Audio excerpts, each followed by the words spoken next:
In hierdie lydenstyd word ons uitgenooi om ons harte oop te maak voor die Here, om stil te word en om eerlik voor die Here te staan. Op elkeen van ons se lewensreis gebeur daar soms uitdagings, struikelblokke, hartseer tye, waar ons dan verkies om nie oop en eerlik voor die wêreld te wees nie. Waar ons verkies om eerder maar net daardie glimlag aan te sit en verder aan te gaan. Iemand moet tog net nie weet nie. In hierdie lydenstyd word ons uitgenooi om juist dit by die Here oop te breek. Om juist dit by die Here te gaan neerlê met die besef dat ons regtig dit nie van die Here af kan wegsteek nie. Dat ons nie dit kan skuil nie. Daar besef ons dan ook dat ons hierdie smagting het en dat ons hierdie behoefte het om by die Here te wees.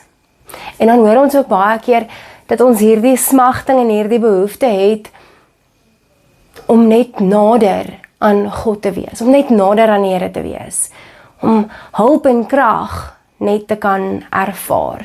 In Psalm 121, ek kyk op na die berge waarvandaan sal my hulp kom. Verwoord dit so mooi, want wanneer ons in daardie oomblik staan waar ons oop en eerlik en kaal voor die Here is, met al hierdie emosies, dan vra ons ook partykeer vir die Here, maar Here, waar gaan ons hulp vandaan kom? En eintlik sê ons net, Here, ons Here, waar is U? Eintlik is ons harte net oop voor die Here, en eintlik smag ons net, na waar is die Here? Ons hulp kom nie regtig van die berge af wat vir ons 'n veilige plek bied vir beskerming nie. Ons hulp kom nie eintlik van daardie plekke waar ons kan wegkruip nie. Ons hulp kom net van daardie een plek af. Daardie God wat keer op keer sy krag vir ons wys, wat groter is as daardie berge. En eintlik sê daardie Psalm, Here, ons Here, waar is U? Ons hulp kom van U af, maar ons het daardie smagting en daardie behoefte na die Here. Wanneer ons deur hierdie uitdagende tye gaan, dan erken ons dat ons na die Here soek, dat ons hierdie smagting en hierdie behoefte het na die Here toe. Maar daardie Psalm maak dit dan ook baie duidelik aan ons, dat daar net een plek is, waar ons hulp vandaan kom, en dit is by die Here. Wanneer jy in hierdie tyd uitgenooi word, en wanneer jy in hierdie tyd stil staan, daardie oomblik by God, en oop en eerlik is, en daardie uitdagings en probleme en bekommernisse wat jy saamdra, by die Here neerlê, weet en besef, by die Here is jou hulp. En wanneer iemand oor jou pad kom, wanneer iemand jou pad kruis, of dit 'n vriend of 'n vreemdeling is, vir wie jy moet sê, jou hulp is by die Here, moenie daardie geleentheid laat verbygaan nie. Hierdie Psalm herinner ons so mooi daaraan.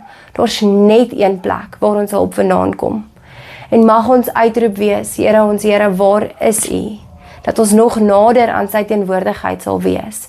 Dat ons nog 'n bietjie nader by hom sal wees. Dat ons nie so ver sal soek na hom nie, maar dat ons sal weet, ons Here is by ons. Geliefdes, mag jy vandag die Here in oorvloed ervaar. Here, ons Here, ons dankie dat U elke oomblik by ons is en dat ons kan smeek en roep en vra, Here, waar is U wanneer ons dalk te ver voel? Here, dankie dat U teenwoordigheid ons so oortref en ons so oorweldig dat ons nie anders sal kan as om te sê, maar U is by ons nie. Here, ons bid vandag vir elkeen wat die hulp nodig het, elkeen wat die beskerming nodig het. Here, wys dit ook daar vir hulle. Gebruik ons om dit ook vir hulle te wys. Mag ons saam met hierdie Psalm jubel en juig, want dit is by U waar ons beskerming is. Amen.